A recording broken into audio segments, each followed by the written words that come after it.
C'était au cours de l'audition des exposés des représentants de la majorité au pouvoir et de l'opposition à l'occasion de l'ouverture de l'Assemblée plénière extraordinaire de la Conférence épiscopale nationale du Congo, CENCO, ce jeudi 18 juin 2026 au Centre catholique Caritas, sous la modération du professeur Kojo Ndoukouma. L'honorable premier vice-président de la Chambre basse du Parlement, le professeur Isaac Janko Chilumbay, face à l'opposant Délice Sanga, président de l'Envol et membre de G64, est revenu sur l'opportunité du vote de la loi portant organisation du référendum adopté à l'unanimité au Parlement et la problématique du changement de constitution. Ce cadre de l'Union pour la démocratie et le progrès social a rappelé devant les prélats catholiques venus des différents diocèses du pays l'urgence d'interdire la confiscation de la souveraineté du peuple et le recours à la culture d'accession au pouvoir par la voie des armes qui était l'un des objectifs non réalisés de la Constitution du 18 février 2006. Il a en outre démontré aux évêques la nécessité de laisser primer l'expression du droit du peuple comme souverain primaire. Il est plus que jamais nécessaire par éthique que notre peuple se dote d'une constitution rédigée par des personnes élues et viable que par des Congolais récompensés pour leurs crimes, a-t-il indiqué. La Constitution n'a pas réussi à atteindre cet objectif de nous donner une paix ou la paix durable. Deuxième élément, raison morale. Cette Constitution que nous avons a dans son historique même les germes de mauvaise exemplarité. Pourquoi? Parce qu'elle a été rédigée par des personnes qui avaient des mains sales. Et chaque fois que nous la tenons, nous communiquons un mauvais exemple à nos enfants. Il n'est pas admissible que des personnes qui, pour venir rédiger la Constitution, ont exigé d'abord l'amnistie.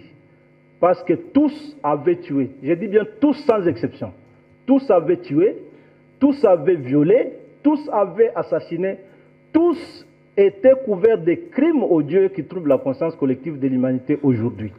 Ils étaient soit RCD, soit anciens rebelles de la FDL. Mais le peuple dit en même temps qu'il peut exercer cette souveraineté directement par voie de référendum. Ça signifie ne pas passer par nous, ses représentants. C'est là que cet article 5 prévoit. C'était donc un conglomérat de personnes couvertes de honte, qui avaient des mains sales, qui ont pu se réunir au sein d'un Sénat de nomination, de cooptation, de récompenses, parce que celui qui avait fait plus de morts avait eu plus de sénateurs. Et il devait nous donner donc cette constitution. Je crois, quelle que soit sa perfection, il est plus que jamais nécessaire que par leçon, par éthique, que notre peuple se dote d'une constitution aujourd'hui rédigée par des personnes fiables et des personnes potables. Parce qu'on ne peut pas avoir une même politique formulée et après diverger dans la gouvernance. La politique de la nation est co-formulée entre le gouvernement et le président de la République. Donc, jusque-là, ça pose effectivement problème. Donc, la Constitution n'a pas atteint ses objectifs. Défendre aujourd'hui la Constitution comme je vais le faire du 18 février ne signifie pas que nous sacralisons un texte parce qu'il s'agit d'une œuvre humaine, ni s'opposer par principe à toute évolution institutionnelle. Nous savons que cette Constitution prévoit les modalités de sa révision et j'ai été moi-même porteur d'une initiative de révision de la Constitution. Selon Monseigneur Dolancien Choulet, secrétaire général de la CENCO, ce cadre d'échange entre l'Église catholique et les acteurs politiques, réputés pour leur expertise, ont permis aux évêques de se fixer sur l'évolution sociopolitique du pays. En faveur du changement de la Constitution lancée par la majorité au pouvoir, mais déjà bien avant ça, il y a plus d'une année, quand les rumeurs relatives au changement de la Constitution commençaient, les évêques ont exprimé le désir d'avoir une session de formation, d'instruction. Alors, pour ces deux raisons, ils se sont retrouvés.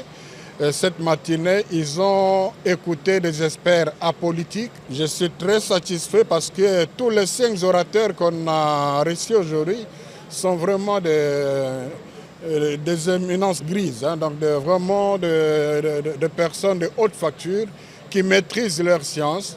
Évidemment, quand les politiques se rencontrent, même s'ils sont très intellectuels, ils se titillent entre eux, mais les évêques ont reçu ça pastoralement. Nous n'avons qu'un seul pays. C'était pour moi aussi intéressant que nous ayons l'occasion de parler hors du populisme politicien devant de grands intellectuels de ce pays, un auditoire extraordinaire, et que cela se soit fait avec un contradicteur issu des rangs de l'opposition, ça rappelle que nous sommes une seule nation et que là, il s'agissait de parler du Congo et d'en parler avec tout le sérieux possible. Et je crois que ça aura aidé l'opposition à avoir de bons messages et une bonne interprétation de ce qu'elle a présenté ces derniers temps comme l'intention du Parlement, qui est pourtant un exercice législatif normal et du respect de la Constitution que nous avons adoptée en 2006. Les assises lancées ce jeudi 18 juin à Kinshasa, qui vont se clôturer le samedi 20 juin, seront couronnées par la déclaration des évêques catholiques.